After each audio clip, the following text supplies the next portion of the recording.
জীবনে চলার পথে এমন একজন সঙ্গী পাওয়ার চেষ্টা করুন যার মাধ্যমে দুনিয়া পরকাল উভয় জায়গায় আপনার জন্য কল্যাণকর হয়।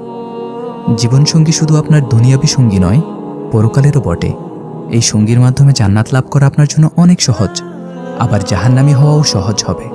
জীবনসঙ্গী বাছাইয়ে আমাদের সতর্ক হওয়া উচিত, যার সাথে পুরো একটা পরিবার জড়িত, পরবর্তী বংশধরও জড়িত। সঙ্গী ভালো হলে সংসার জীবনে আপনার সবকিছু সুন্দর হবে, শান্তি মিলবে। কিন্তু বিপরীত সঙ্গী আমাদের জন্য অনেক ভয়ানক হবে।